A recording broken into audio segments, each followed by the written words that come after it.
Hi, and welcome to the Fall River Museum of Contemporary Art. We're here to talk on AI, artificial intelligence, and its role as a potential poetic and emergent technology, and also its role in education. This is a two-part talk that was first iterated at Clark MFA with Ben Sloat. Brittni was invited to the Clark MFA through Ben's program. Now we're kind of inviting Ben here to talk a little bit about language, AI, and technology. So I just wanted to ground this talk in a little bit of a ecological acknowledgement relative to AI.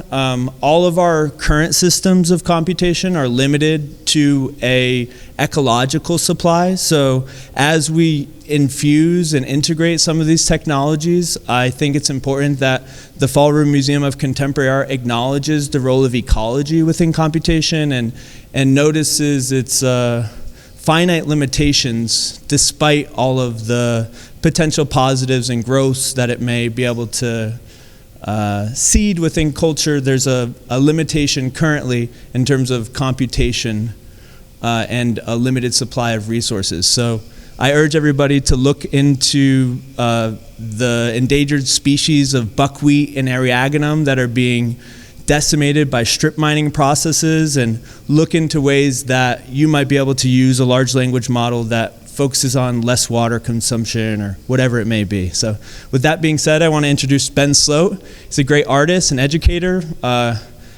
His practice dives into a bunch of different kind of cultural caveats: social practice, material practice, pedagogy, and I'm really excited to have him give this talk here focused around artificial intelligence and language. So thank you all for coming. Cool, thank you folks for coming and for the invitation from Brittni and Harvey. And the talk I gave 2 weeks ago was much more practical, really centering around empowering artists and educators around tools of AI. Today will be much more theoretical, and I really like this parallel with the post-scarcity sculpture and thinking about so much of the instruments, how technology has been instrumentalized to become scarce as a kind of oscillation between abundance and scarcity simultaneously, and how to kind of think beyond that and thinking beyond those models. It's also a little bit of a pushback against what we can call digital colonialism, like this idea that AI is going to be this like pervasive fog that takes over everything and we're all sort of helpless to deal against it, and really thinking about how we can think about this on a personal level, on an individual level, on a self-empowerment level. So I'm going to share a range of ideas, some premises. I'm going to share some of my artwork that deals with language. I feel like language is sort of not only the prompt of AI, but it's kind of like core, like it's kind of guts, and what AI is founded upon is actually language and how language operates. And then I want us to think about how we can use language on our own terms, for example. So here is the first slide I wanted to share. This is A Heap of Language by Robert Smithson from 1966. Video, very idiosyncratic, thinking about language as a kind of mound or an accumulation, something physical, and he's thinking a lot about land art in his practice. A lot of idiosyncrasies. These are all different definitions or permutations of the word language. And there's some very kind of personal gestures, like heap is lowercase, but language is uppercase. Why he did that, we can think about it, but there's something about it that I love, that art becomes a kind of propositional system of thinking, that he thought something, we could read it now, maybe we see something different in 20 years, but right now we're kind of absorbing a lot of cultural sort of context in reading that. But this is what I wanted, but when I put this into PowerPoint and did the AI, this is what they gave me. So they gave me this like very conventional, lame looking, what they think is as dramatic. And I thought a lot about how AI is using a kind of conventionality as it's sort of like thrust in a lot of ways. And so that lack of originality, which is what AI can often be, So in a kind of non-creative space, AI could be wonderfully helpful. If you're doing research, if you're trying to find out sort of new information and things that are literal, logical, what we can consider like Cartesian thinking, right? The logics of mathematics, the logics of practicality. And Dostoevsky's kind of rejoinder against that from 1869 in The Idiot, he goes, lack of originality everywhere, all over the world, from time immemorial has always been considered the foremost quality and recommendation of the active, efficient, and practical man. So there's something where the creative piece is something that I think defies a lot of what AI can do, because AI is always looking at some kind of aggregate of the conventional, right? And so how do artists thinking about that as something useful, but also something that's like non-threatening to actual creativity? And I think AI is a really great thing to think about in terms of being a mirror and a window. As a kind of technology. And that language has been used by curators like John Zarkowski for photography. And so to think about photography as being a window to our culture, but also a mirror to ourselves, I think AI is very much that. So it also makes me think about, well, how do you separate what's truly creative versus what's inherently derivative? So I don't think AI, can make creative visual art, at least right now, and who knows for the foreseeable future, but it could do something like a car commercial, because a car commercial is like a throwaway, disposable cultural object that is inherently derivative, that you're meant to watch it and forget about it immediately, and maybe like remember the car brand, but it as an experience is inherently disposable. So I thought about that in terms of like the difference between what I wanted to say for this, which the AI has no clue about, and is going to give me this like very generic, these are some of the options they gave me in the kind of designer button, which is AI driven in PowerPoint. But AI can also be this really wonderful site of discourse, or the kind of initiation of discourse. So this is something I shared this past summer. I did a professional development series at Clark, and these were to folks who are not art people, staff and faculty from all over the university. And so I made a prompt of what a Clark University professor would look like with their car in 1975 versus 2025. So a lot of the information is quote unquote accurate, right? Like that is pretty much what a car would look like in one era versus this looks like a car you would see on the street now. But also other things kind of arise, like, they're both women, they're both probably around the same age, they're both white, but one is looking away, one has a different kind of almost melancholic look to her face in terms of my interpretation, another one is like holding your gaze. So the fact that AI can kind of initiate discourse to me is quite interesting. And if you said a few years ago, you can make a photo quality image with language, that would have been like ridiculous, right? But now we've already kind of reached a point of acceptance. So the idea that the thrust of AI is rooted in language, to me, is really fascinating. And like that is the sort of idea of the prompt, and yet the language initiates this image, but at the same time, it's up to you to refine that. It's up to a human to be like, that's not right, or that's not what I wanted. Right? So how do humans create value structures?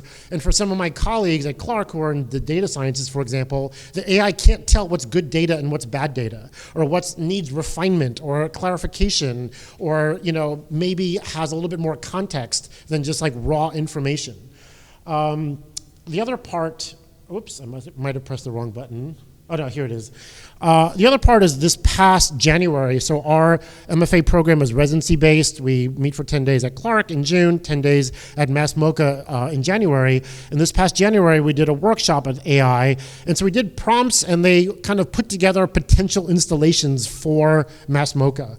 So I found this incredibly powerful, where students who might have been working in 2D practice, had never made a sculpture, never made an installation, they can make a prompt and make something that looked so interesting, and then they can refine it in their language.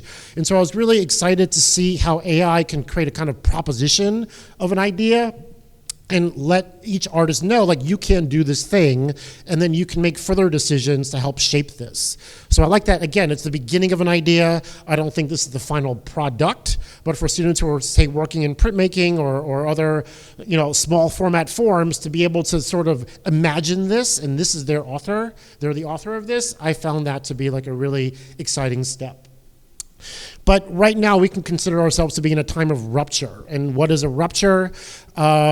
This term is associated with Michel Foucault, with the idea that time, especially in the last 120 years since World War I, things do not progress in a steady exponential way, right? They kind of explode from one plane to another. If you look back to pre and post the smartphone, here comes the smartphone, 2008, 2010, and all of a sudden things are radically different. There's an explosion. So it's not like the smartphone became introduced and then we started responding to that, and behaviorally it became this immediate thing that was like a complete renaissance in a certain sense. And this has happened very often throughout the 20th century and early 21st century. And you think about all these moments, like the rise of the internet or the rise of the automobile and the rise of the television and the rise of a kind of global media scenario, the rise of the airplane, the rise of the car. These are all moments of rupture. So things are, again, not progressing in a steady way, but in an explosive way from one plane to another.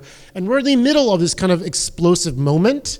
And I think AI becomes a really interesting proxy for our anxieties of the future, right? Will AI be a site of centralization of techno-authoritarianism, right? Where there's even more power being centralized by these actors who we do not believe are idealistic anymore. That ship has sailed. And so how do we think about that? How do we empower ourselves individually and through coalition? So how can AI be a tool to really be a place of greater discourse, to be a place of personal empowerment, to be a place of connection?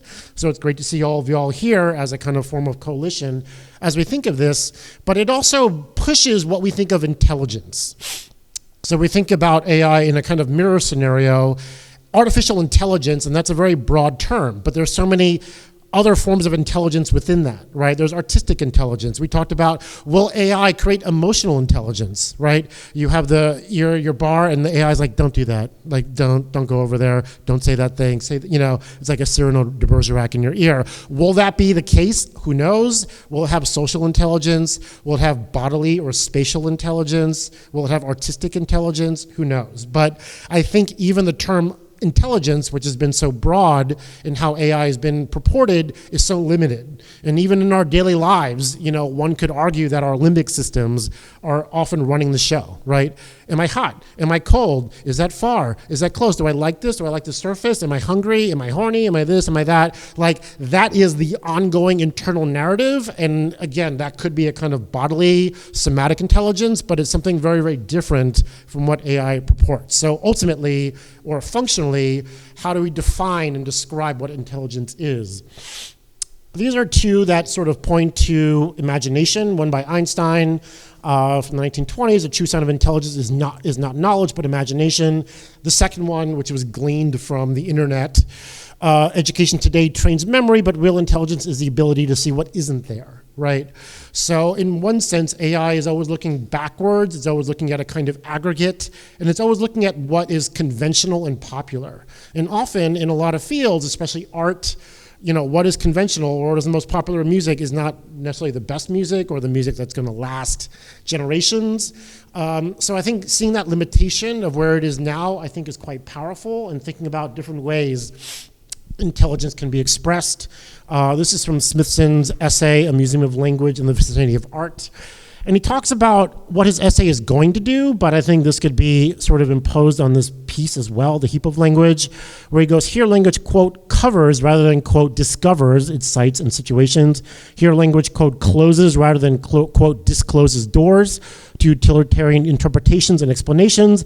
Language becomes an infinite museum whose center is everywhere and whose limits are nowhere. So even that we think about in terms of our own language. Our language itself, the language we use every day, is it an infinite museum? Does it have no center? Can we even think without language, right? Do we even have knowledge without language? I'm bilingual. I speak Mandarin, which is my first language, and often if I'm in Taiwan long enough, I start thinking in Mandarin. And Mandarin has words and phrases and even perspectives that are not available in English. And even that, I think, shapes a different kind of thinking. So how do we think about language as this kind of infinite museum, personally and maybe socially as well? Just in terms of my own projects and thinking about text, this is a piece that was installed across the street at Fall River Government Center in 2023. And thinking about the word concrete, which can mean many, many things. This was for a show called Unfixed Concrete Ideal, and thinking about that building as being a kind of concrete ideal. And there was a number of artists international representing, I think, 6 different countries. But I want to do a text piece and think about like what the word concrete means, because concrete can mean everything from like our ideas are not concrete yet, something solid and established, versus concrete poetry, which is actually a form of poetry that is in like a shape, right? It's almost representational. So concrete can mean abstract. It could also mean solid. It can mean something practical and visible, as well as the complete opposite. So I wanted to kind of use language to explore that. And I like that this becomes a prompt for myself to really think further about it. And I hadn't thought about this piece in 2 years, and bringing it here, I was like, oh yeah, let me think about that. Also, this is in proximity to where we are today, so that became an important piece.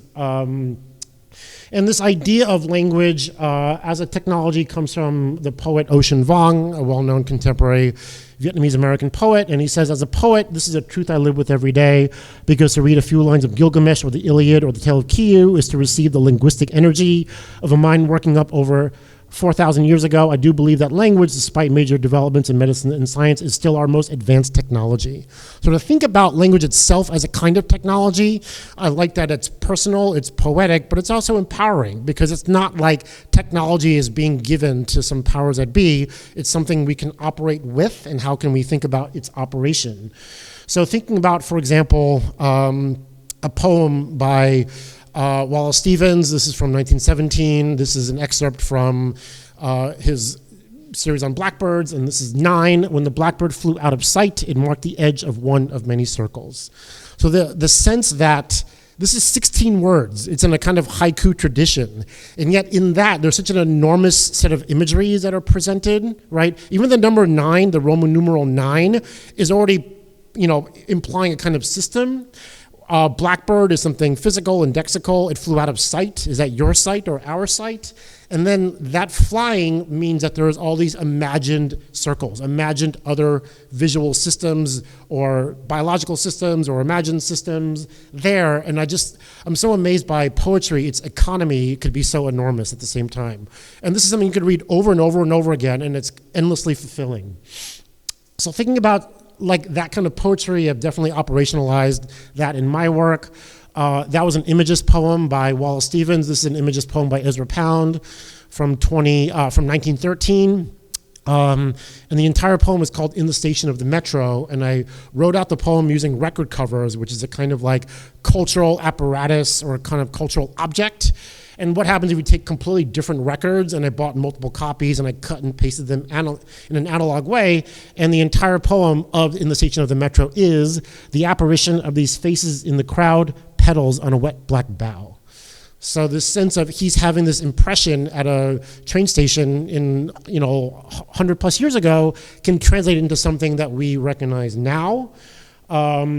That record cover became another prompt for another body of work. The gallery asked me to make a book project, so I used 100 record covers, laser cut my name, and an anagram of my name, Notables, and even the anagram becomes a kind of linguistic system, right? Like the same words shuffled become something else. So again, thinking about language in that way. Harry and I connected in Hong Kong earlier this year, and I think a lot about China as this kind of hegemon over Taiwan. But this is a piece I did, a solo show in Ireland in 2010 called Package from China, and I received this package, and it went down a rabbit hole, and Deng Xiaoping, who was the premier of China in the 90s after the death of Mao in 77, opened up China to its like current economic boom. I'm always fascinated about how like cultural policy could turn into physical culture and one's experience. And he goes, to get rich is glorious, which is a kind of shocking term. And so I use like dollar store items made in China to spell out this, and became physical. So like all of those gloves are made in the dollars, from China, sold at the dollar store, but they have a kind of vestige of labor. Which made me think of language itself as a kind of landscape. And Smithson, and spending a couple of days making this letter H, using like lenticular imagery. And Smithson says, words and rocks contain a language that follows a syntax of splits and ruptures. Look at any word long enough, and you will see it open up into a series of faults, into a terrain of particles, each containing its own void. So again, in a kind of artistic prompt, language can be many things, including a physical landscape. Moving back to AI and the kind of superstructure of AI, this I've found to be a really interesting and very powerful way to think about AI at its infancy. This is from 2016, so almost 10 years ago. And it was about how Google is thinking about how to program AI. So in that context, and on the left you see Geoffrey Hinton, who is known as the godfather of AI. Now he's like very, very critical of AI or the lack of safety measures on AI. He's doing a lot of podcasts, and he resigned from Google last year. And in order to program the AI, they had to think about, well, what is consciousness, right? What is intelligence? And so the bottom part, it goes, it inspired a paradigm shift in our understanding not only of technology, but also in theory of consciousness itself. So it's like, how do you program a kind of synthetic consciousness without understanding what your own philosophy of consciousness is? And the challenge was, it was always a top-down model. And so what they would do was like plug in all of English, plug in all of like Japanese, and then have one thing turn into another, but then all the idiosyncrasies and failures would come up. So like if they did that top-down approach, it would translate minister of agriculture as priest of farming, right? Because those things are kind of somewhat equivalent, but how do you start from the ground up? And so they had to do it in a different way. They had to do it from the ground up and had to make it recognize things. Another difficulty is, how do you tell the AI what a cat is, which is a difficulty. Like, does it have whiskers? Does it have furry fur? Some cats don't have whiskers. Some cats don't have fur. Does it have pointy ears? Some cats don't have pointy ears. And so they couldn't get AI to do what a 1-year-old could do, which was recognize a face or tell the difference between a dog and a cat, right? Or catch a ball. Which is things that early AI could not do. And so what they started with was language. What they started with was Google Translate, and how do you deal with all the idiosyncrasies of language? If we say it like a shiny green turtle is right, but to say a green shiny turtle sounds weird. Why? There's no practical reason why that's the case, but if you you gave it like 20 adjectives, there's an order in which it seems correct, and there's many orders where it seems incorrect. So they had to kind of go from the ground up and using linguistics and language, and they said once you establish a facility with basic linguistic predilection, you can then go on to do all sorts of other intelligent things. So again, AI comes from language and about translation. And this points into some very difficult areas which we're facing right now. And this is a little bit of a kind of dialectic. One is technological determinism theory, which is presumes society's technology drives its development of its social structure and cultural values. That's a tricky thing, right? Because we know that there's no kind of deep ethic being put into AI or to other technological systems. And the opposite might be like Ursula Le Guin in 2008, she says, a writer is a person who cares what words mean, what they say, how they say it. Writer knows words are their way towards truth and freedom, and so they use them with care, with thought, with fear, with delight. By using words well, they strengthen their souls, and their words make the souls of their readers stronger, brighter, deeper. Does AI do that? Probably not, maybe, but I think that difference or that kind of ethic, or at least a kind of paradigm. It's also interesting to me that large language models, or the sort of like research tools of AI, when they say large language models, large means model, but I wonder also, when you think about large meaning language, the language itself is so large, is so flexible, is so open. I've been somewhat interested in Yu Kuei, who is a contemporary technologist, philosopher from Hong Kong, teaches in Rotterdam. And he talks about things like technological determinism and transhumanism, which is the sort of integration of how technology can solve a lot of problems of humans, like aging and things like that. And he brings up issues of technodiversity, that there isn't a single technology, but it can be very culturally different, or even like cosmotechnics. How do we think about a kind of morality or morality structure with that? And so we've seen him in the art space. He did a recent interview in Art Forum, and an earlier one in, this is from eFlux Journal from 2019. And he says, we live in an age of neo-mechanism in which technical objects are becoming organic. And I think we'll see this happen more and more. We might have medical body parts that are part of our body, like a pacemaker, but maybe for other parts of our body, like full time. But to think about that kind of organic quality of it, in a weird way, maybe personalizes AI. So I like to think about AI in a certain sense, kind of what happened here. What is a ground up version of AI? What is an AI, what we are kind of determining how it's useful for us, how we can think about it instead of being imposed from above. And yes, we can expect a lot of social disruption with AI, but I think that ground up model, I think, is a really interesting one.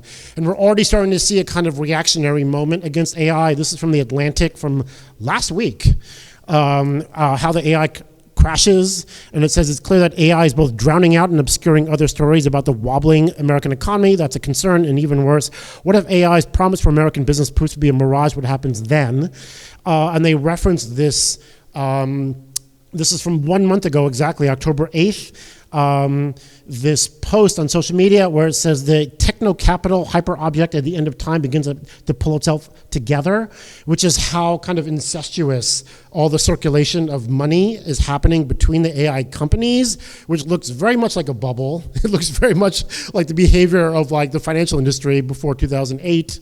And so we're seeing something where the promise of AI, there's an enormous sort of enthusiasm for it from a very kind of from the business side of things, but we might see a kind of recentering and hopefully a kind of rehumanism of that. I have one more piece. I'm not sure it's going to play because this moved from, we'll see. This is a piece of mine, again, using text. It's up now in Berlin at a collaborative show I'm doing. This is only 11 words, and again, about a kind of economy of words. It's a Poetics.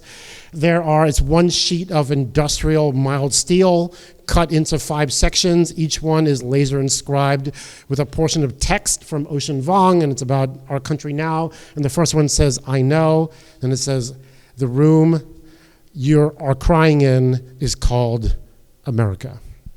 So, thank you.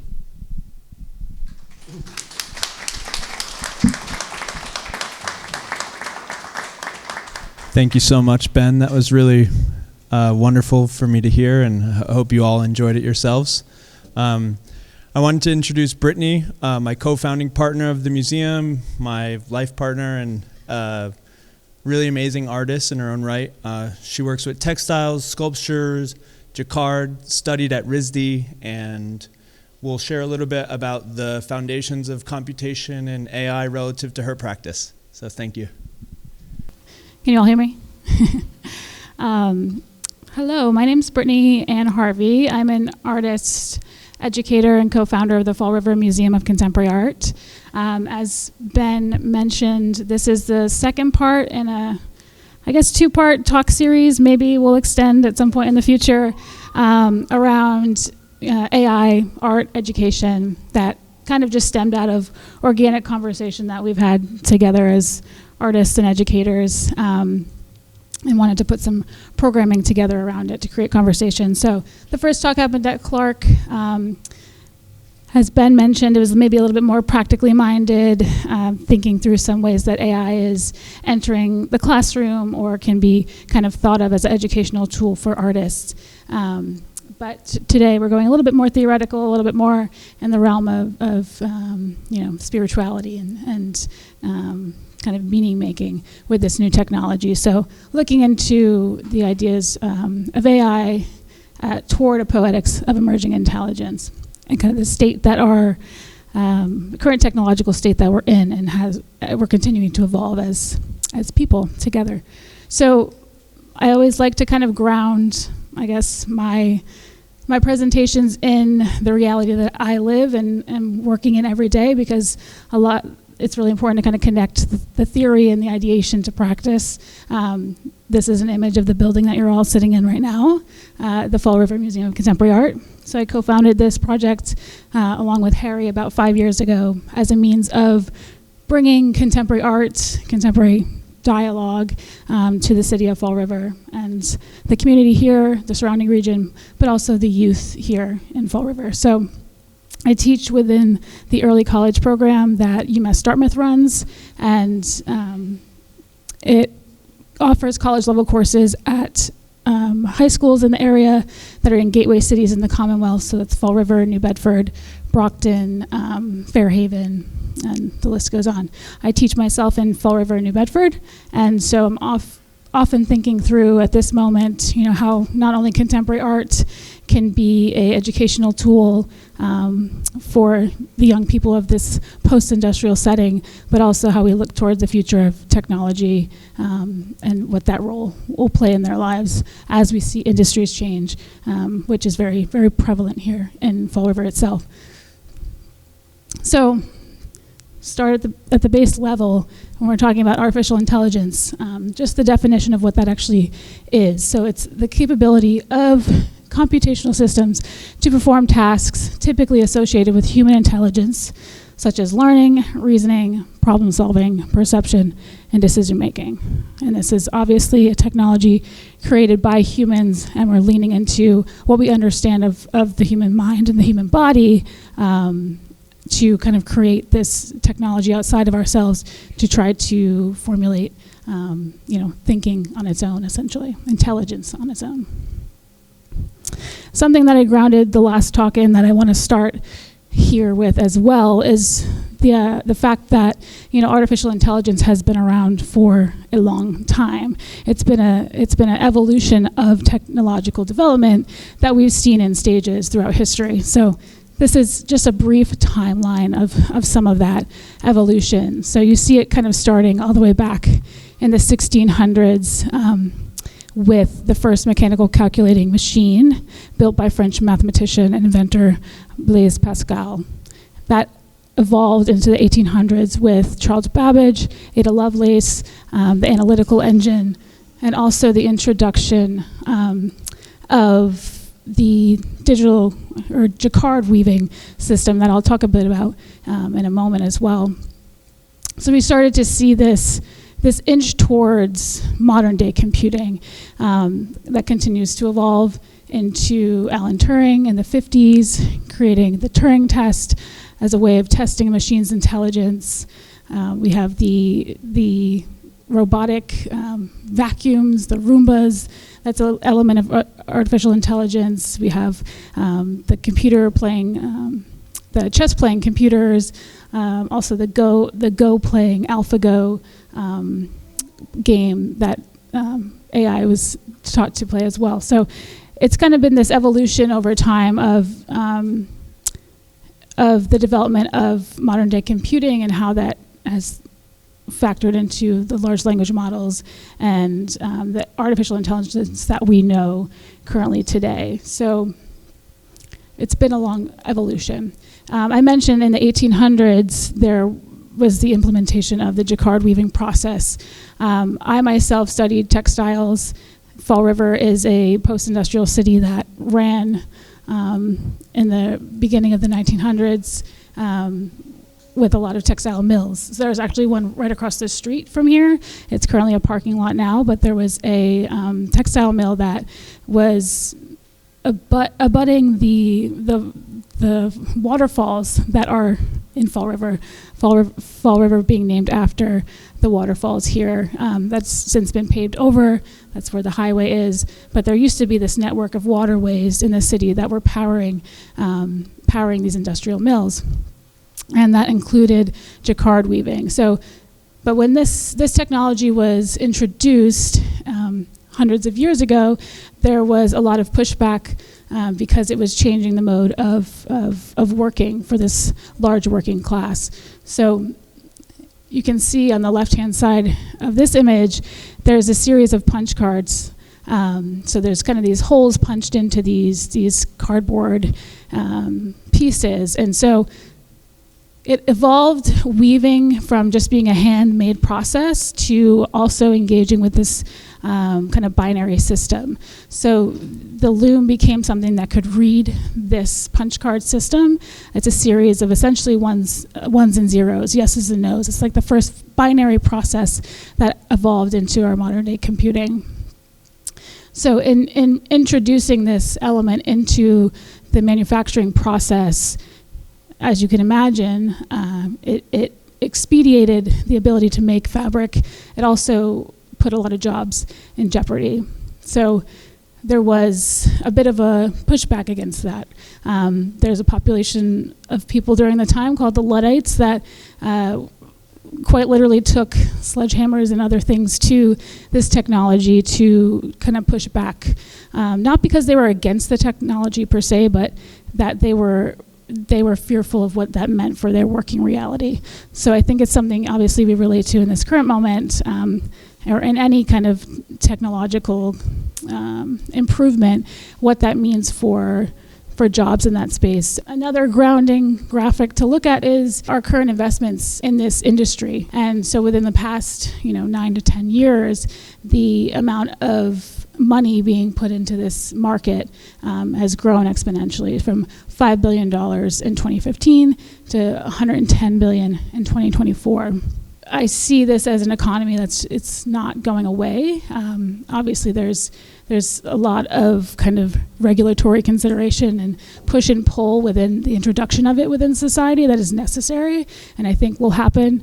There's a little bit of alluding to a potential bubble that could be burst, like the .com bubble, with how much is going into this industry within our economy and how much is kind of relying on that.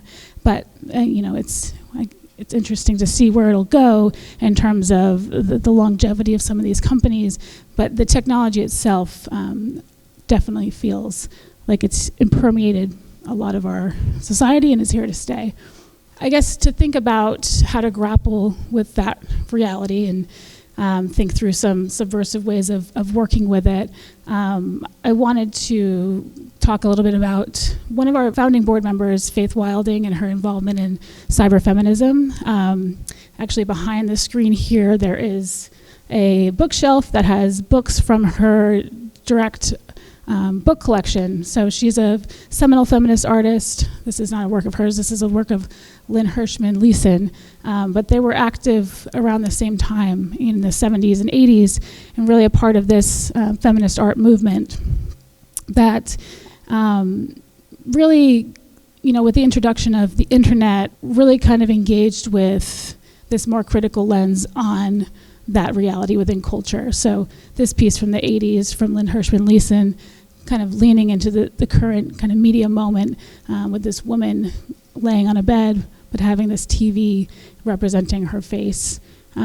So using art as like a really valuable tool to grapple with the complexities that the introduction of technology and the way that we express ourselves and the media at which we disseminate ideas is an important consideration. So Faith, founding board member of FR MoCA, still an active artist living in Massachusetts, but was very active during the 70s and 80s during the feminist art movement, and in the 90s really leaned into this cyberfeminism movement where they were women organizing online to talk about this new kind of introduction of this new system of communication and the power that people in powerful positions that were creating it. In this paper, which you see an image of here, called Where is the Feminism in Cyberfeminism, that Faith wrote in the 90s, the net is not a utopia of non-gender. It is already socially inscribed with regard to bodies, sex, age, economics, social class, and race. So I think, looking a bit to this somewhat recent history of the 90s and how women artists were grappling with the reality of the internet, and that is kind of a permeating force in our culture. Faith, especially in this piece, really is highlighting the inequalities, the biases that are at play when we have new introductions of systems like this. And so, as they are systems that are informed and created by people, it's going to inevitably bring in, inequalities and biases that we see in our society already. So it's something to keep in mind as we are utilizing these technologies.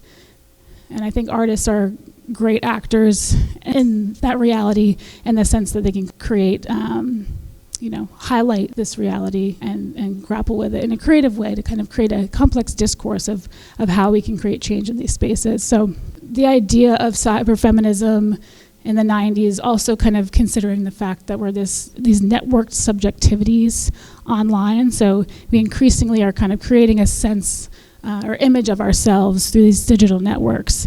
So it's kind of, you were talking about a mirror and a window at the same time. And so kind of really seeing all of this technology as an interesting mirror of ourselves that we now have this like immense data aggregation and collection around. This is just a image of a software called, I think it's just called social networking, but it's a free downloadable software that you can actually create these visualizations around your social networks based off of data that is input. So it's kind of interesting to see visually the amount of touch points that happen between references in the world. In all of this, thinking about the evolution of technology to the point of including artificial intelligence and thinking through the kind of human errors that it brings into these systems as we create them. There's also this big question of consciousness that Ben also mentioned as well. Can AI become conscious ultimately? And I think that's the big question that we're in with the technology at this moment, is there's this fear around it creating its own consciousness and kind of being able to exist completely outside of human overlap. I found a definition of consciousness online that I liked. In spirituality, consciousness is not just the state of being wakeful, but also the state of being completely present, having a pure sense of awareness. In this awareness, you realize that you are not your thoughts, your emotions, or even your body, but you are just the one experiencing all of those things. Your awareness works like the lens of a camera. It can be narrowly focused on one thing or fully expanded. When you focus too much on a specific thought or emotion, you identify with it. You can't see the big picture anymore and what's happening in your life at that moment. This is what we actually call unconsciousness. Spiritual unconsciousness is the root of all mental suffering. You are not suffering about life, but you are suffering about your memories or your imagination. This is how a lot of people live their lives, chasing one thought after the other without being fully aware. So it's kind of interesting to think about this question of consciousness, and I think also seeing this fear of, if AI is able to become conscious, can it also feel hurt or hard emotions? Will the AI be in pain, emotionally because of these things? So it's creating this very spiritual contemplation that ultimately leads to bigger conversations around, belief and faith in relation to religion. It's something that we've been also thinking about for a long time with technology. This is a clip from the 2001 Space Odyssey. If you've seen it, you know. Where the computer says, "I'm sorry, Dave, I'm afraid I can't do that," when he asks him a command. And so essentially, we've been fearful of technology kind of creating this mind of its own, this consciousness of its own, this awareness that it exists for a while. But ultimately, this has led me into various researchers. Roger Penrose is one of them, and basically looking at this idea of consciousness and can we recreate consciousness? Because if AI is created based off of these systems of neural networks and algorithms, and created based off of what we understand the human body and the brain to function like, can we understand where consciousness really comes from for the human self, and can that be recreated within a technological kind of framework? At this point, we don't know, but there's some thinkers and researchers around this that ultimately the consensus is that we have a long way to go to see if we can even potentially get there, because we don't understand where consciousness stems from in the brain and the body. Quantum physics brings us a bit closer to that understanding, but it still fails to really create any definition of that. So I feel like, in this moment of quantum physics and quantum mechanics and how we're able to, create some level of understanding of the world that's different than we have in the past, it still is not, it's not able to grasp where consciousness is coming from within the body, and therefore we can't realistically recreate that within technological frameworks. And so, as an artist and maker and educator, I'm thinking about how these technologies are just a simple neural network pictured here, the input layer, hidden layer, and output layer. So basically a huge aggregation of data being input into a system that's then based off of various algorithms and things that are creating a level of differentiation within that information and then creating an output with it. And I see this process as equating this back to the artistic process and something that we're able to do pretty robustly as artists. And so I like to embed that within the educational space when working with my students. And it's a way of empowering them to not see it as an other. This is a reference to Jackie Connolly's work, The Mineral Kingdom, that was shown at Lower Cavity in Holyoke, Massachusetts earlier this year. And so this is an artist that really works with AI generation for making video imagery that's extremely complex and creates this really fascinating kind of dreamscape within their practice. And I think, we've seen with the introduction of AI within the space of art and creative making, there's a lot of bad production that comes out of that, a lot of kind of regurgitated information and content that we can kind of easily decipher as the viewer as not something kind of organic and genuine of the artist. But Jackie's work, which I encourage you all to check out, it's in the video format, so it's a time-based medium that you would need to spend some time with. But Jackie's really kind of leaned into this space of the potential of the technology and has really created this unique way of kind of prompting it and kind of creating this almost spiritual engagement with it herself to create these really fascinating artworks. So I think it has the potential, we're at a rudimentary point with it where it's giving us a lot. It's kind of regurgitating a lot to us, but I think the more that we lean into its potentials as almost this mirror of our own selves and our own artistic process, that there's a lot of newness that can come with this that can help us imagine new futures.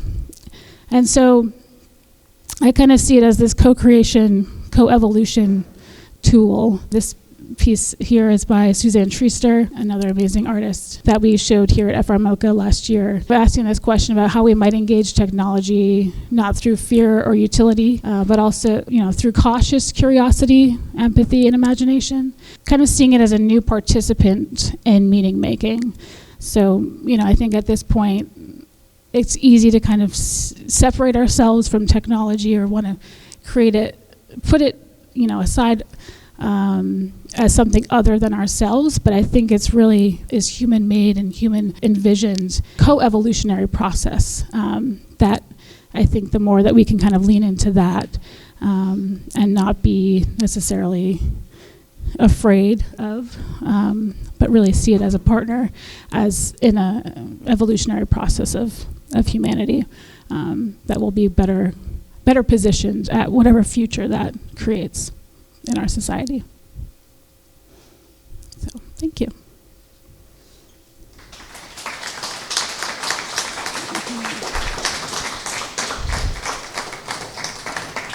Thank you all. That was really insightful.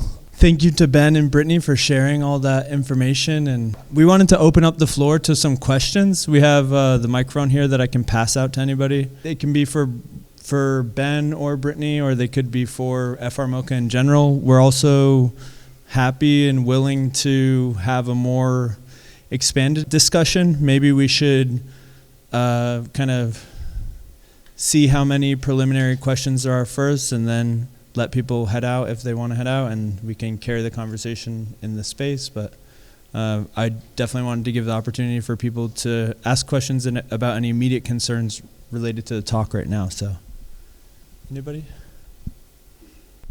Thank you so much. I found both talks really engaging and interesting. And I guess my question is around the larger context and of our economic system within which these systems and these LLMs were built. And so thinking about kind of like the telos, like the ultimate point of a lot of these technologies is to generate capital. And we know that is, and as you mentioned at the start of the talk, that's quite an extractive process.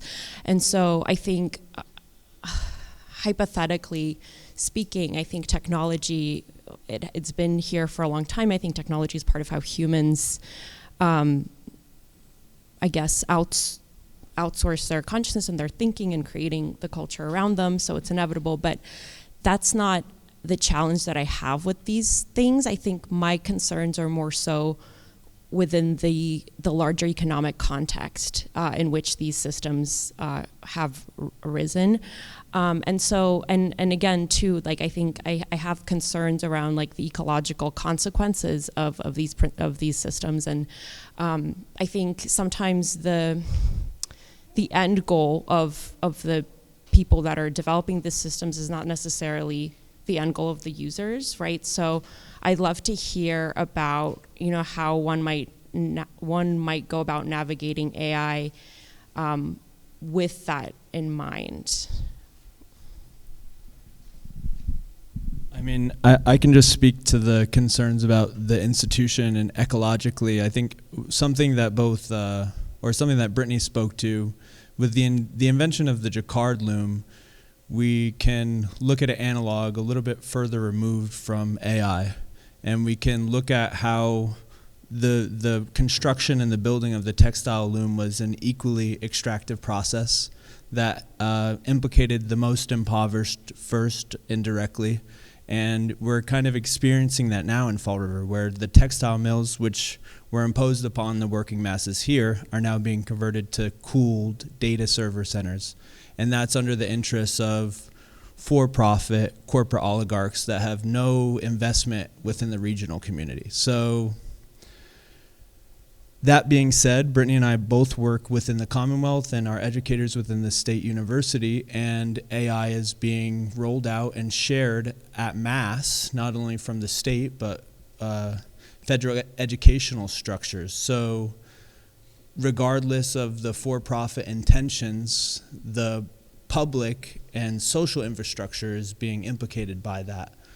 Even when we post to Instagram, we are directly interfacing with large AIs that are aggregating insane amounts of data, but also mining our intellectual property for the machine to continue to train it. So what Brittni and I advocate for in the classroom and within this space is to first look at the ecological limitations that you might be able to acknowledge yourself, see where you might be able to play a role. It sounds silly, but things like pollinator gardens and restoring ecological misuse first is a good way to even integrate and use AI. I think we have to use the tools of surveillance and policing to observe and directly surveil some of the movements that are being made against the best interests of the global ecology. So I think we're in a bit of like a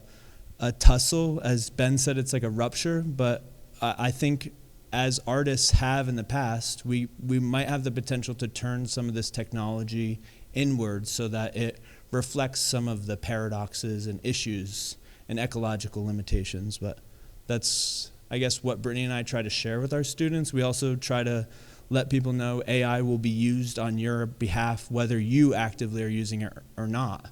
So unfortunately for us right now in this society in America, the Luddite option isn't really viable from what I understand, but you might be able to disconnect to a degree. I don't know, do you want to speak? Yeah, I think that if we look back in the last 100+ years, all these new technologies immediately are used for like military purposes, right? Like here's a plane, and then 15 years later, it's like bombing in World War I. But I think I think part of what we're trying to impart here is how do we use it in a really practical, successful way. And I think that example of education is great, where the AI can work with a student on their terms and kind of like adapt to them. But I think the larger policy pieces are something we need to keep an eye on, like as an entire country and global community. I remember in college, one of my professors was friends with like a nuclear scientist, and he's like, John, great news, we've designed a nuclear weapon, it's the size of a grapefruit. And he's like, that's terrible. What's the point of that? Like, why would you ever want that? He's like, John, you don't understand. It's the size of a grapefruit, right? So it's like these people who are just trying to do something just to see if they can do it. And often the policy is like really far behind and lagging on that. But I think it's, I don't want to conflate the two. Right, in a kind of idealized situation, and maybe in certain countries with very different kind of paradigms, they're using AI to take care of a lot of automation, which enriches the entire population altogether. That would be the ideal scenario. But I do think that this is a time to implicate policy more than just the technology. Yeah. I guess in showing the cyber feminism work in the 90s, I guess it was me kind of thinking around, kind of what you're asking, and it's like, it's a technology that is here to stay, and how do we create more complex discourse within it by understanding it and utilizing it, to create that legibility to the inequality or the bias that it has, but also the kind of ecological, result that it causes. And I think there's already conversation around that piece for sure, and it's they're leaning more towards the use of nuclear power and kind of getting that right in order to be able to actually sustain these types of computing powers. And so I think talking about regulating, and it's a space that we're going to have to kind of be activists within and kind of see it as this digital space of activism that's needed, because it has really transformed our economies already so immensely, and that flow of resource, really, like you mentioned the kind of change in Fall River economically, and we're seeing it even with our area industry, where they're changing, what they manufacture to really invest in the AI space, because there is so much money there. And that's like real structural investment that people are investing millions within their own companies to, hopefully see decades worth of work to pay that back. And that's their own livelihood and their employees' livelihood. And so there's structural investment in this that has to work in some way. And that's why I think governments and, are so involved in this conversation. And so we have to kind of figure out how to get that balance right in some way, which, it's hard. I think history has shown us that we've had to continually reinvent ourselves through various change in industry and economies. And so it's just another frontier to do that. Yeah. Thank you. Yes. Getting back to language where we started, isn't it a matter of semantics? We're not talking about artificial intelligence. We're talking about advanced automation, okay, which has been with us since the Jacquard mill, okay? It's taking existing processes and using mechanics and now the digital space to make things faster, quotes, better, okay? The intelligence, AI is a marketing ploy. If you want to raise $1 billion for a business, you call it artificial intelligence. We're being distracted, I believe, by the term. Okay, it brings in the fear, whereas what we have to do is face, it's a tool. What can we do? What can we do to make things better with it? And to go forward with that. We're all smart, we're all thinking human beings. Okay, we're always going to be there. Subservient or dominant, wherever we're going to be. And it's a matter of not being distracted by the sexy term of artificial intelligence. Call it what it is. It's automation. Did you have a specific question or just commentary, really? Yeah. I think the difference is that the technology now is making decisions, right? So whereas the earlier forms of mechanization or purely mechanical automation, now the AI is like actually making decisions, and some of them are frightening, right? Like whether to approve a person's like health insurance or not, or to do this kind of wider scale. And I think, and also there's a kind of simulated human experience, with like call centers where it seems like it's a human, but it's not. It's but when you talk to them, they're prompted to respond to you like a human. So there's a kind of simulation of human interaction that's happening, which I think is radically different. But I think a lot of this points back to policy because, again, you can imagine in a much more idealized scenario where these tools are used for fantastic purposes and are within a kind of sustainable ecological context. But again, the powers that be are like affecting that. So I think that's where the pressure needs to be, is on how the powers that be kind of decide and determine a lot of how this technology is used. And often, we're in the very kind of infancy of it, and then we'll go through like a next phase of it, and there might be a huge rejection of it where things that are much more interpersonal are valued, and therefore it's like, no, I don't want a touchscreen, blah, blah, blah.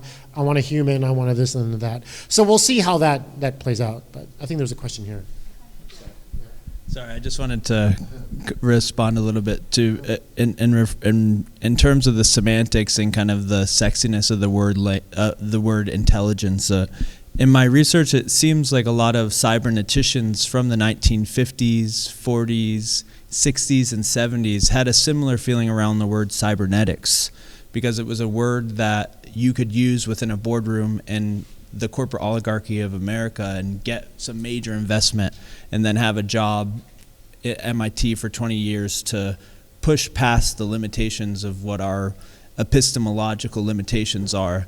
And I think I would agree to a point. Artificial intelligence is, there's a foil somewhere within this experience as a viewer, and there's not much that artificial intelligence can do to make your physical biological body advance or retreat.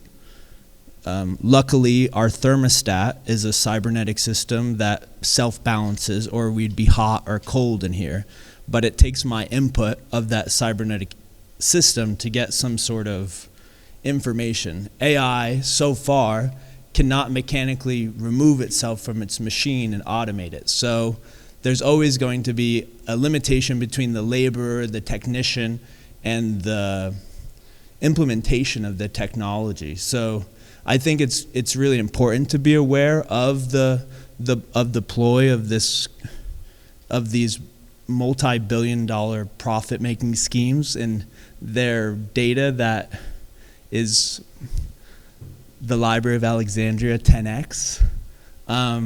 But I think we do that by kind of leaning into the things that Ben was speaking about, like the quote that was, intelligence has something to do with what we don't know, or kind of this void of innerness where we can focus on our intuition in the here and now. Something that Brittni was speaking about is like our past end up dictating our current lives, but because of memories and such. But we're at a point where now we are confronting automation with questions of consciousness and subjectivity, and we haven't seen it implemented at scale, automating anybody from stopping working. That's at least at the experience of a regional educator in Fall River. Marrow Manufacturing is still actively seeking people to work on the sewing tables today. So it's something that may not impact each community the same exact way, and that's kind of why we want to have these conversations, to raise an awareness and meet people at different ranges of literacy within these like specific technologies and advancements within culture. But hello, I had like a bunch of different thoughts. I guess like the previous comment kind of made, right, I did have like a thought about how asking if operating on this language of AI and these terms of artificial intelligence, whether that kind of sculpts the terrain of discourse altogether and that primes us to care about questions of consciousness and intelligence versus, like, say, the labor automation aspect of it. So then we end up, worrying about, like, what even is consciousness, whereas that seems to me that, like, society hasn't, as was mentioned, that we don't really know what consciousness is, but also is it really more of a question of theory of mind, and where do we give theory of mind? Is that actually a more selective thing than we think it is? Like, who does get to be considered as, like, having interiority? Like, do we think of people who are very remotely located that we only see images of as, like, having, theory of mind, that they have inner worlds that we should care about? I think of, like, images of war and, like, images of, like, people that just simply look different from us. And I think that, like, you can look at, like, old magazines or something and you see people and they're, like, treated more like these are, like, remote African tribe or whatever. They're just objects to look at. They're not, like, people who have interiority and community.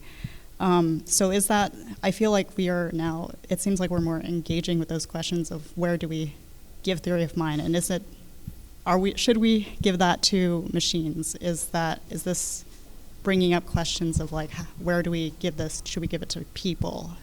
And since we have exposure to images of, and in this, like, very globalized, like, connected society, we are just confronted with so much more difference visually and, like, linguistically than ever before. I'm not sure if there was a question there, but I thought those were all connected. Yeah, I mean, your comment made me think of a kind of controversial book by Julian Jaynes, The Breakdown of Consciousness and the Bicameral Mind. And it kind of posits that we all collectively existed in one sort of masked left brain psychosis, and it was those who are individuating with their right brain would follow through with wars and kind of some crazy social behavior. So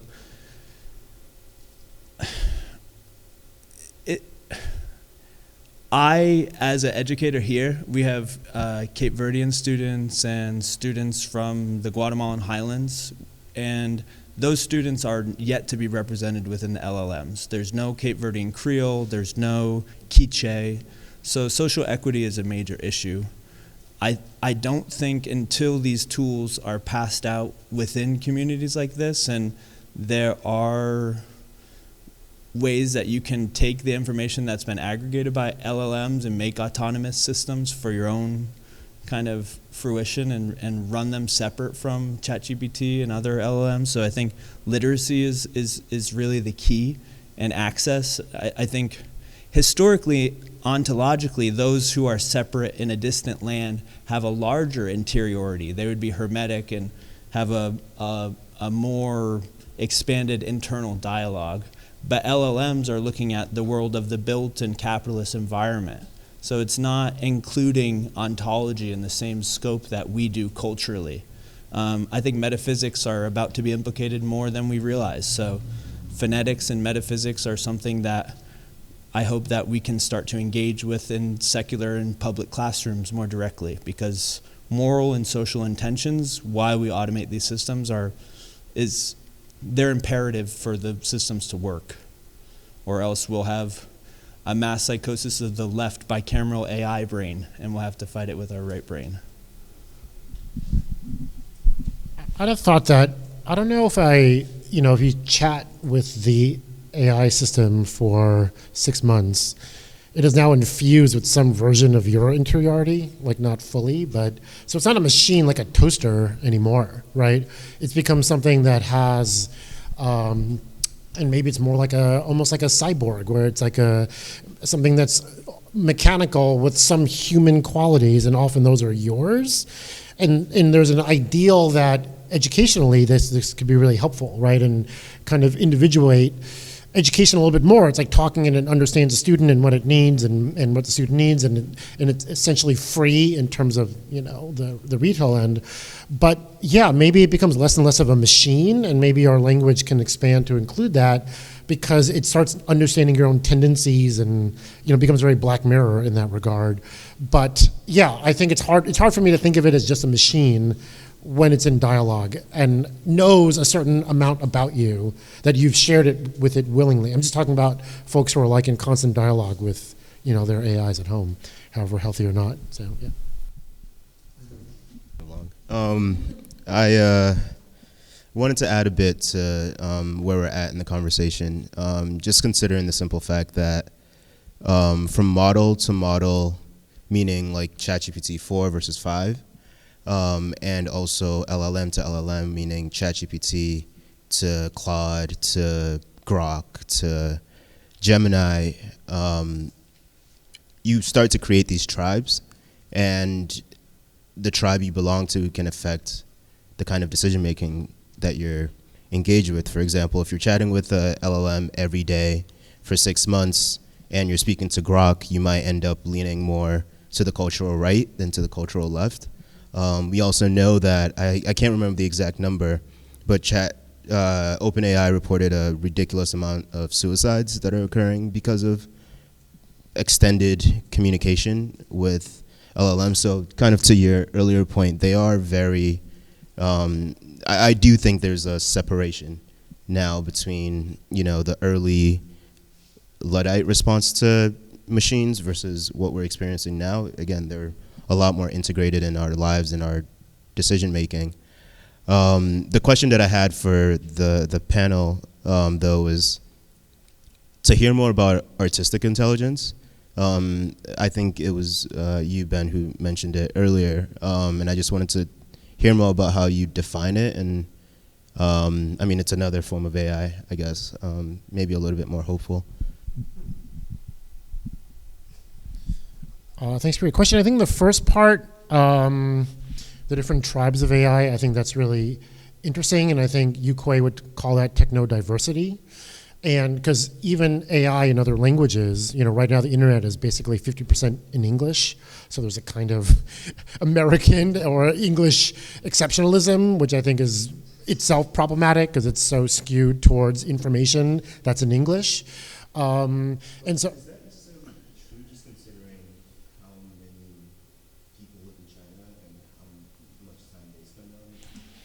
The information I read, and it could be dated, was just that when they're training the LLMs, they recognize that 50%, generally 50% of that is that. And I think people also implicate like what they call the programmers, who are programming AI and how it's infused with their biases and what that can mean. But I think in the next phase, as the entire population becomes more sophisticated in responding to that, those might be things that we're either seeing more or they just become part of our fabric, which is quite sinister. But I think artistic intelligence is something different. I think artistic intelligence is, you could look at a Hieronymus Bosch painting from like the 1490s, and it's like that, you connect with it. To me, it's like what Ocean Vuong said about reading text from 4,000 years ago, and you're still getting that kind of linguistic energy. And I think the artistic, exists in a space that is so beyond what's in the frame and has a kind of sensibility or an impact which is beyond the logical. And that's why AI is terrible at making visual art. Like, I've never seen something that's native to AI look interesting. It all looks like fantasy garbage, right? But I think the word intelligence is a little bit of a challenging one to put onto art, but I think as an art maker, it helps me think through ideas and the kind of possibility of what something is, and then come back to it, and it might have a very different opinion like a few years later, which might be very different from why I made the work in the first place. And I think that sort of elasticity and its ability to adapt and shift, and we can look at work from hundreds of years ago with our contemporary lens, and it's valid, but yet it's so different from why it was first made. I think there's a kind of recognition there, which is really powerful. And there's even like a musical intelligence that we have, right? Like, I always think about, what song you need to listen to right now, right? And where does that come from? And you're like listening to it and you're like, that's too strong. I want something a little softer. You couldn't explain why that's what you need, but there's something that's really innate and sophisticated and developed over a lifetime. Like, what you like and for what reason. And I think art is the same way, but it has a kind of opportunity for a collective discourse around it. Yeah. Yeah, I think it's an interesting question and I think from what I understand, it's kind of hinged between artifice and like art creation. For a while there, I was kind of stuck on a semantic quip that I thought was funny. I was obsessed with artificial intelligence. Like, if art is a rendered truth, what makes like a rendered truth ordained within a cultural sphere? So I think it's where the confrontation with AI and technology starts to become ontological and moral and social conflict with how the user navigates a dichotomy. If we think about one end being the artificial intelligence, which would be, think Spinozian, the intelligence innate within nature that we can experience, that I might think of differently than artifice, which is the development of technology into refined minerals and materials, now into Jacquard and further into computation devices. So artifice can always replicate, document, and dictate something that's familiar with us. But our relationship to natural phenomena is something that is sourced from the monad or sourced from your own eye, experiencing the sun of the light of the sun on a flower. So you need your creative, official, artistic energy to be able to even render anything in artifice. You need to have an internal revelatory experience with the flower under the sun to then use the technology to re-render that role. And I think that's kind of what Brittni was trying to get at with the cyber feminism. Listen, the LLMs aren't feminist. They're not. So feminists need to use them to infect the network.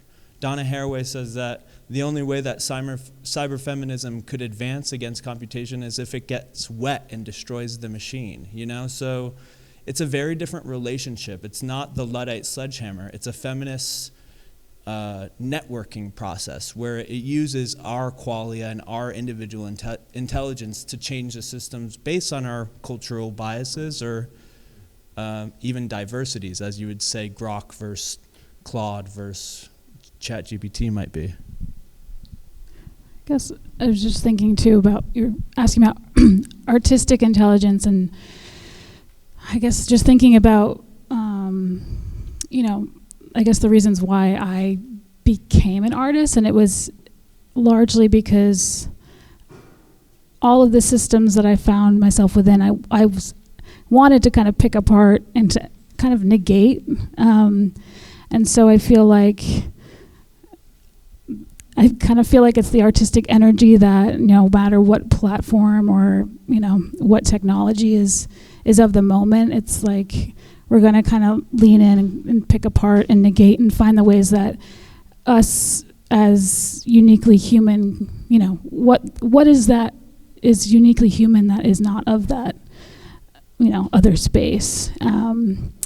And, I guess the conversation becomes so much about consciousness because it kind of leans into that abstractness of existence and where the line gets drawn between some of these spaces. And so I guess I kind of choose to have this more, not positive, but trying not to have a negative look at it, because, and not that having a negative look at it is bad, but just, being a human in modern day society and trying to get through every day, it's like, how can I come at this in the most hopeful sense and feel a sense of empowerment, regardless of these much larger systems and economies at play. And so I guess I kind of find reprieve in the artistic intelligence piece, and I think we all hold that even if we're not actively considering ourselves artists, but I think that's kind of what the human existence holds uniquely. So thank you all so much for this presentation and talk. It's very thought-provoking. I have a comment and then an actual question. You had mentioned kind of the idea that maybe in the future there'll be kind of like a rejection of wanting to still kind of exist fully in the digital space. And agree with that. I'm going to try to word it better. But if I had to guess, I think in 2050, 2060, the adolescents of that time will have experienced artificial intelligence that is so advanced that it becomes virtually impossible to tell what is like a real video, a real photo, what's an event, a current event, a piece of news that actually happened somewhere, and what is completely just rendered by a machine. I think it's already getting there, but over time, I think it's going to just get to a point where the average person will not be able to detect that an image is AI. So I think people will be going back to wanting physical media, wanting to have in-person experiences, wanting to, go to museums and go to movies and have art groups and just have something that they know is real with another human being in front of them. So that's kind of my piece of maintaining some hope in this. And my question is, you had used the term digital colonization or digital colonialism, and I'm just curious to hear more about what your definitions of that is and what digital decolonization might look like. That's not my term, it's a term I'm reading. I just think there's that sense of the kind of pervasive digitization of many, many industries. And like a friend of mine who's based in the Philippines is doing artwork about call centers which are being dismantled in the Philippines because they're being replaced with AI. But I think there's a lot of anxiety at this moment about what's AI going to do? What's it going to take over? And there's not a lot of faith in sort of governmental structures to kind of protect workers against that. And so I just think just to understand it as a kind of colonial gesture, and now we're seeing a kind of inward self-imperialism happening in America. We're going to take over Portland, and it's like a really crazy thing, but the same mindset that has kind of defined this American project for a long time. But I think recognizing it as a kind of colonialist gesture and not this kind of inevitable thing, I think provides a measure of resistance, and I don't think things will be all-encompassing like they want us to believe. I do agree that there's going to be this push and a pull between the kind of verifiable physical experience versus the fully digital one, and maybe some folks will exist in a fully digital space and others will not. But I think that the unknown mixed with a kind of certainty, I think is problematic, because we don't know. We can't say things are certain, but maybe when we look back in the kind of trajectories of technologies thus far, we've seen moments where things sort of stabilized. Even the internet did not destroy all brick and mortar stores, and people wanted to do that. And I think the fact that all these people came today is another testament to that real need for human experience. So I'm seeing we're going to see a push and a pull. There's a huge wave sort of advocating for the AI-ness. And I think my position would be how can we use it productively in a personal way, and we can't control a lot of the other effects of it. But I think how do we maintain our own sort of interiority in the midst of that? Because I think another part of the equation is for them to feel like you're so disempowered that you just sort of willingly give in to whatever it is, and I don't think that needs to be the case. Yeah.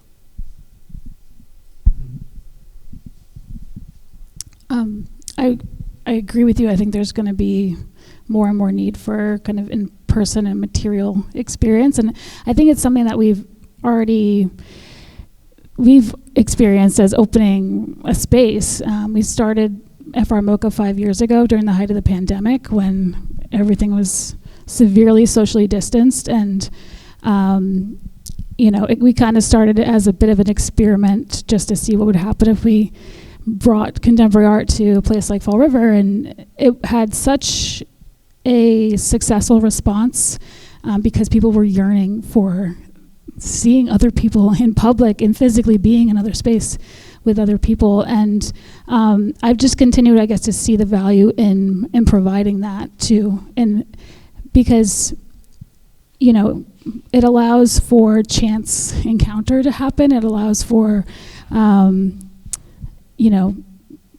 conversation that otherwise in our own silos of existence would not have happened otherwise. And so we see the importance of maintaining that even in this moment, regardless of when we're in a moment of really having a hard time deciphering what is digitally or computer produced or not. And I guess anecdotally, we had someone who works for a organization in the state of Massachusetts come through our space and ask why this couldn't just be online. And I thought that was very interesting, and maybe coming from someone of a business mindset and thinking of lower overhead or whatever the reasoning may be, my response was and is that we're very much still physical beings. We still have bodies. We still have a need to interact and feel other people's energies and get a sense of how we relate to others, and that's hard to do in a purely digital space. So I guess continuing to preserve that is important. And then I also have seen too, with the introduction of this technology, AI, into more workspaces, the conversation around coders as not being as necessary as before, and so there's a lot of people talking about, where should young people put their energy now? Like, what education should they pursue? What is going to be valuable in this future? And I think we've seen increasingly that it is that within the humanities, and being able to understand how to be a good friend to someone or a good partner to someone. And it's in that kind of personal interchange or exchange between real people. Because we're still all here, they haven't taken over yet. So, yeah, and I guess I just wanted to kind of speak to the first part of your comment, which is, I hope that some of these technologies become more open and the processes become more relative to open source.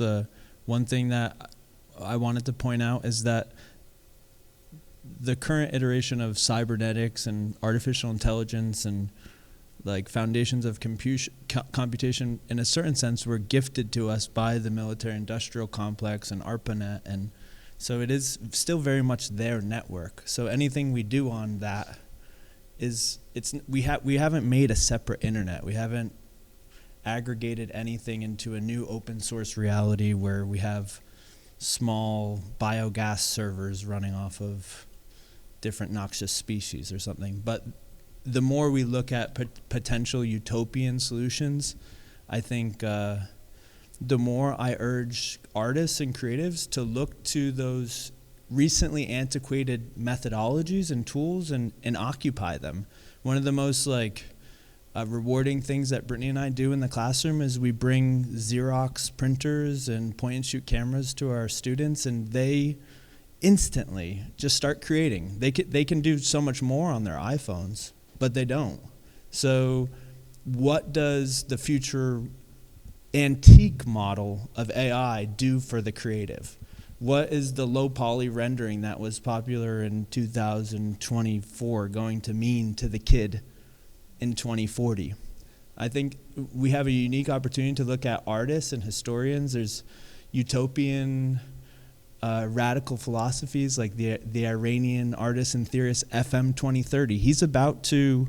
We're about to reach the date of the utopian ideal that he was cryogenically frozen for. Unfortunately, the technology is not there yet, but I think we need to look to the future while embracing antiquated terms. And I want to speak to one term that a friend and collaborator, Jack Ricker, often is noted for using, which is devirtualization. A lot of the cyber feminist stuff is like, get on the network, infect the network, log on, like how to find geeks at the local library, like how to find people who might be internet users. Now we're seeing a lot of teenagers and people wanting to go to retreats where their phone doesn't have service. Well, 5G is not going to make that possible for them. So do we need to build Faraday museums where there's no electromagnetic radiation? I don't know. That's the future that I hope this kind of conversation lends to, where we use the recently denoted antiques for creative and holistic processing. But you had a question? Yeah. So I think a lot of what we've been talking about so far in terms of art and intelligence, it comes back to the ability to be intentional and have imagination. And there's that one Steve Jobs quote about like computers being a bicycle for the mind and all that kind of stuff. And I think that's all cool, fine, well, and good. But at least with the current AI models we have, I worry a lot about the idea of like cognitive offloading. Like there's been a lot of studies about this recently, and I feel like anecdotally, the few times I've been using these systems, I find it noticeably harder to go back and do the things that I have asked the program for help doing later by myself. So yeah, I'd love to hear your thoughts on just like, how that might affect artists going forward, like cognitive offloading, problem solving as part of the creative process, and what that could mean for human artists who either want to use these tools or are just like figuring out what to make of them. Yeah, I'm somewhat familiar with I don't know if you read that study recently that was published by MIT. Yeah, so, and it's interesting because there's language in the article that the LLM reads that sentient humans don't read. So a lot of times people will read the LLM model read to them by an LLM, and they're actually not getting certain information. But I'm having a hard time grasping what exactly is happening, because from what I understand, our sentience is needed for neural networks to work, right? It's or at least we kind of load the input information into a neural network, and there are so many tasks that I've tried to implement via AI that have become easier, and I do notice that it becomes harder to think through those processes in which that previously felt fluid. So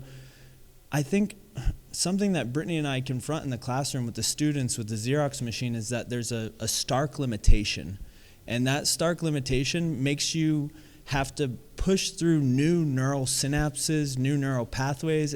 It's uncomfortable. You can even literally get a headache. So the AI, it wants you to be a drug user. It's going to give you your fix, and it's going to make sure you feel good after. So you have to look at it, I think, with some sort of substance abuse awareness and realize that this is a military industrial grade machine made to use it. That sounds a little scarier when I said it out loud, but. Yeah, well, I mean, there's certainly skills that are being lost, right? Like my daughter's 16 and they don't learn cursive, so there's a lot of content that's in cursive, like family letters and like handwritten whatevers, and they can't read it, and like that's kind of a shocking thing. Or I remember a couple of years ago, a friend of mine who was teaching photography, it was his first class that didn't know how to think through using the analog enlarger. Like, they're like, you turn the knob and it goes up, and they're like, what? Like they're so used to like pushing an arrow and then things go up and down. And so they just didn't have the same dexterity to sort of think through kind of the mechanical solutions and that kind of thing. But yeah, I totally agree with Harry. I think it can be a very dangerous interface. It can be very like soothing, right? And it's so kind of like, it's like a confirmation bias. Like, that was a great idea. Like, everything is about how wonderful you are, and it's like hyper individuated. And I think that could be incredibly toxic in all these different ways. But I think we're at a moment where it's like, how do I choose to do that? And personally, I find those chat interfaces terrible and actually very antiquated, like a very 90s chat room kind of thing. There's nothing about it that's visually interesting or so I'm not really drawn to do that, but I totally agree. It's like a very seductive, dangerous substance, and like, how do we recognize in ourselves, like, and that's a good moment of self-awareness where it's like, there's a negative feedback right here. So yeah. I just wanted to add, like, I guess the role that I see myself as an educator in the public school setting. Within the context of art, I teach social practice, so how art engages community, social topics, and can create change in various ways. But the main takeaway and the main value that I think art provides within the educational setting is kind of this place for critical thinking and reflection. And at least my hope in the classroom with these young students is like, empowering them to have a sense of criticality in the world, and also like validating their kind of autonomous thought and kind of instinctual, experience within all these spaces and systems, whether it's just the high school that that they're currently within in the educational system, or it's these new technologies that are either being, kind of thrown at them, or, in some of these educational spaces, they're completely like outlawed, where it's like, you should not be using this. But it's such a paradox, because it's like the world and jobs are heading toward that realm, but they're keeping young people from actually engaging with them and understanding them. So we try to bring in that paradox, I guess, within the educational setting, and just, be real and honest about kind of the systems of power at play and all of it. And, I think I always kind of go back to art as the answer in a kind of utopic sense, but I think it really just allows the space for, looking at all of these things really critically and helping empower young people to have the space to do that themselves. So just having that critical lens. This is great. I've always found there to be this intricate dance between art and technology, and I feel like this recent iteration with generative AI or language learning models has almost shifted from a technology that could be used as a medium or to help with accessibility to almost like a tool to give people who aren't creative to be creative. And I think that there's some beauty in that because of accessibility, but I also think that artists have always had this role in society of subverting the natural way of addressing things. And essentially I just wanted to ask, as artists, what it has felt like, if anything at all, to see people in the tech world be like, oh yeah, we're creating art, like art isn't needed anymore, we're generating things. I think all of us have had that experience where we're like, oh my goodness, there's no way that this model can create something that a graphic designer can do. But just more so, just like as a person in the world, what has your relationship with that been? And then obviously using it as a medium or just as a part of your own practice, but I'm curious about that.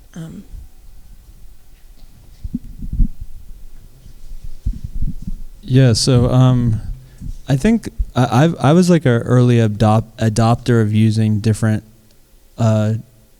artificial intelligence, and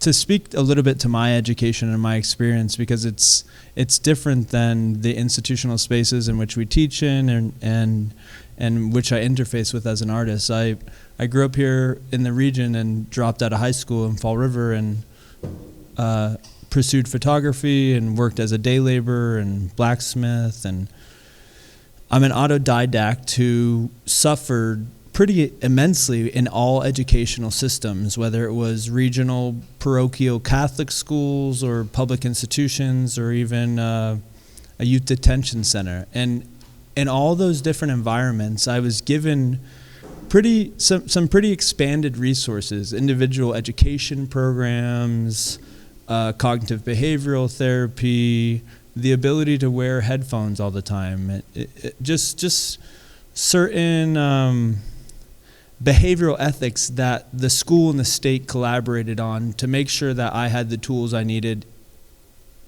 It didn't change anything. I still failed every single year. Every single year I went to summer school. And it wasn't until I dropped out and that I pursued photography that I started to find mobility economically, socially. And I needed a certain level of autonomy.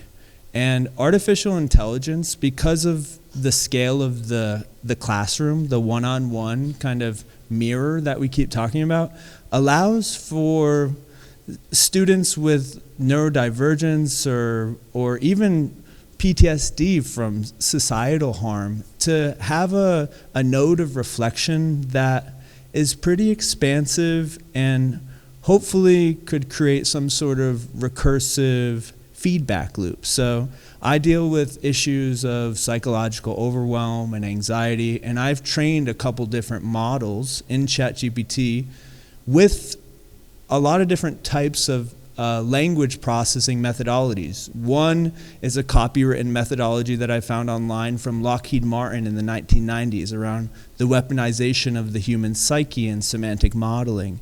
Another is based around Murray Bookchin's social communalism and ecology. And some of these topics and themes, like Hegelian dialectics, they're a little above my scope or my intuitive understanding, but with an LLM, I can start to get some sort of lay or vernacular reflection that at least allows me to understand what I grasp of it. So I don't use artificial intelligence to really render much of new imagery.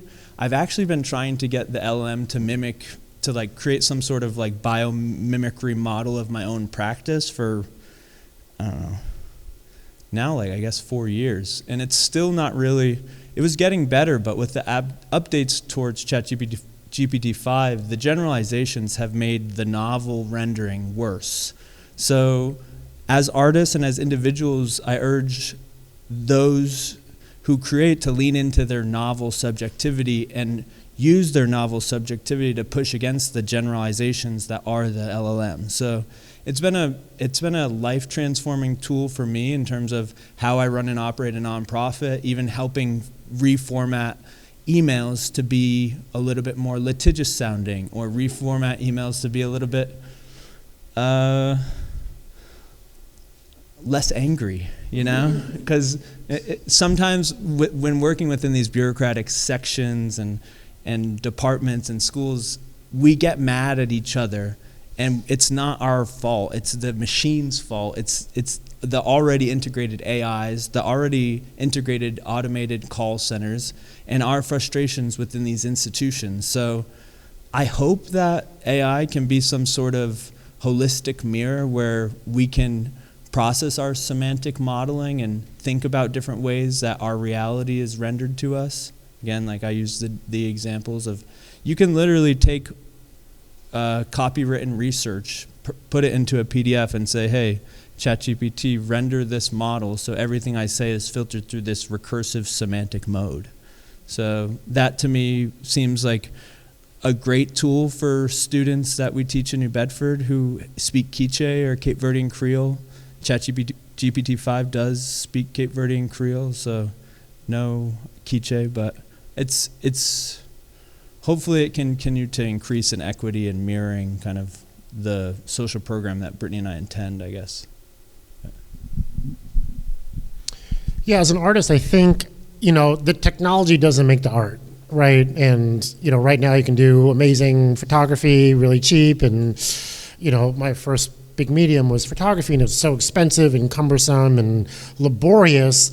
And now it's like so fluid, but are the photographs better? I don't think so, right? Like I think the access is better, and that's different. And I think it's great if people feel empowered to, now you can make your own songs and plug in some lyrics and something gets spit out, which like isn't great, but it might be meaningful and something you could share.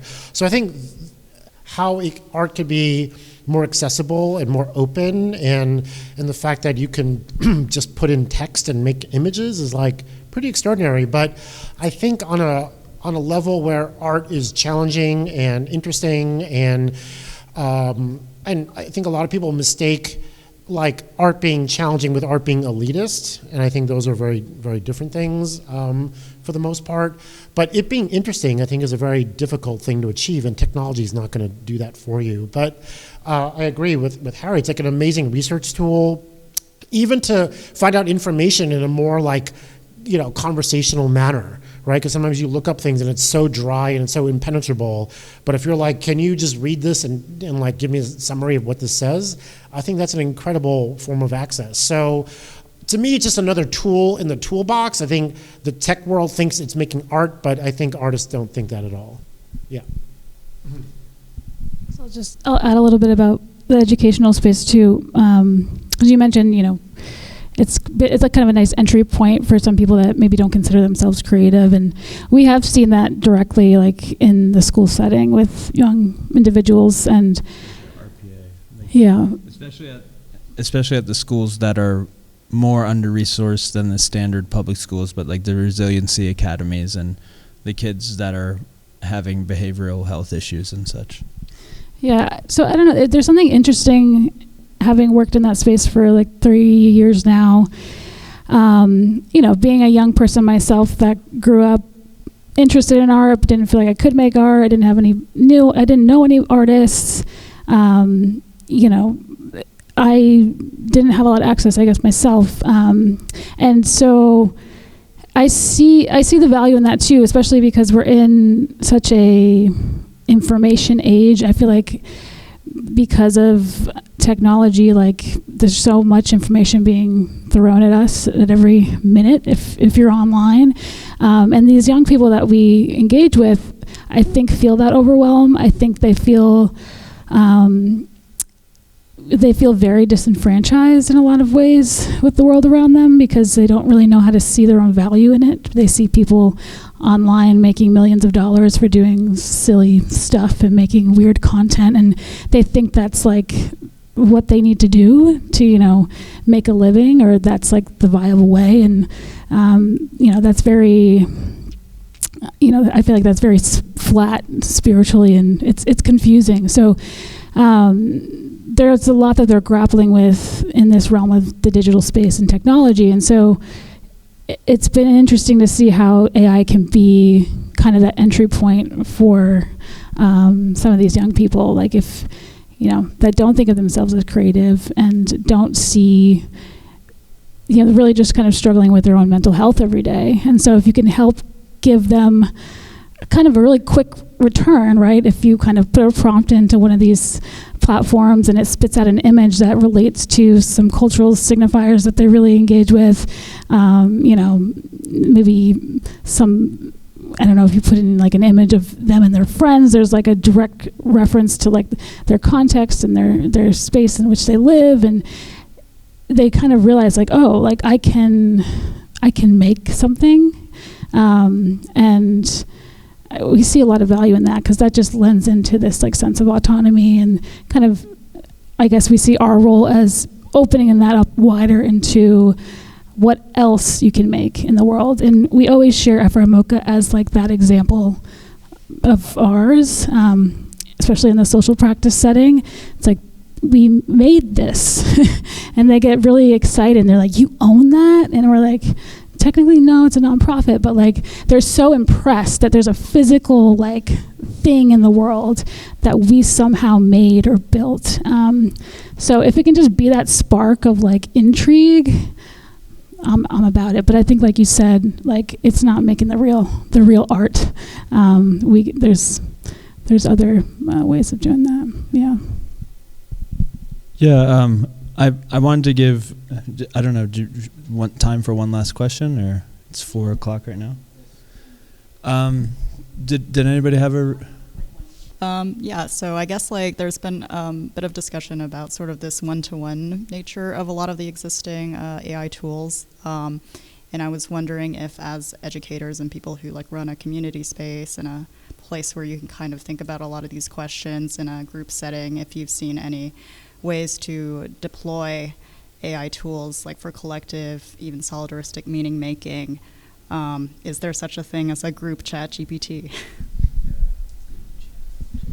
I mean, I could speak a little bit to something I learned about from Brittni called the Alpha School, which is like, it's kind of taking a non-conventional educational method similar to, is it the similar to a Montessori school, but instead of, there's already a decentralized and non-hierarchical infrastructure within the educational system, but they're making individual AI agents for each student, and it tracks their progress, and it's called the Alpha School. You can look more into that. It seems to be a pretty successful charter school. We are currently confronted with weirder limitations because in professional development, the Commonwealth and state universities are telling the teachers, use AI now. Use it in every way. Lesson plan, Canva, every which way, use this tool, use this tool. We go into the classrooms and every AI is blocked on the servers. So the students are told, do not ever even think about using AI unless a teacher uses it on their phone.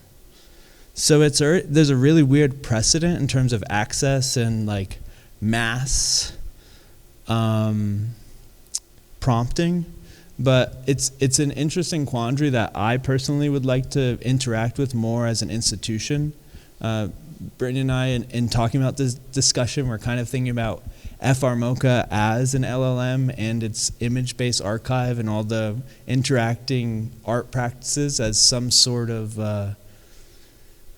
at least network. It may not have sentience in and of itself, but it has a moral, social, ecological, and cultural imperative. So it's something that we want to look into and figuring out ways that we could integrate AI, but it seems like on a policy level, on an institutional level, there's a major lack of integration. There's a lot of fear, and from our individual students, they don't want to use AI. So it's really like Gen Z and older, millennials, and maybe some baby boomers that seem to be the mass of people that are using AI. A lot of our youngest students don't even want to touch it. So that's an interesting development. I think that has to do with the access and the fact that they're going into elementary school and it's outlawed in the elementary school, and then they're expecting to go to college without any experience with AI, and it's a bit of a mess. But maybe Brittni could speak a little bit more to the Alpha School. It's like a really popular school at the moment because it's being kind of backed by really wealthy hedge fund people. But I think like everyone who also is kind of like in the tech world sees it as like the new model of education moving forward, and so they want their kids to go to it, and really leaning into it. But as Harry said, it's using AI to it cuts down like the time for teaching, I guess, the straightforward sense of it to like 2 or 3 hours a day, and the students are doing it individually on their own computers, and it's kind of this mastery school model where students can kind of go at their own pace. So if they're above the grade level that their age says they should be in, they can kind of expedite their education and keep going, but then they're also alongside their peers that are of different ages, and everyone's kind of helping each other learn, but also having like an individual track through the technology. But I mean, I think a good point within all this is talking about the access issue and how that lends to, I guess, continuing various types of inequality, because that school it's like a $40,000 to $60,000 a year school for your the Alpha School. It's a that's like element. That's a I don't know, elementary. K through 12. It's like your 5-year-old going to a college, so I mean, I think about it as Harry's explaining the limitations within our public school here and how they're not even allowing students to engage with it in any way. And I see the issue with access and how that's going to structurally set up communities of people unfairly yet again. We even have school implemented yonder cages for people's phones. So like they are literally as we try to integrate this technology at scale, the school is taking the student's phone that the parents pay for and putting it in a Faraday cage so it can't access the internet. That is a huge problem. That's going to limit access more than anything. But, do you want to share anything or get another question? Yeah. This is probably the last question. Thank you all for coming. No, okay. All right, well, thank you all. That was our discussion, and feel free to walk around. We're open for another hour, and we're just going to work on deinstalling, but happy to talk on a more independent level. Thank you.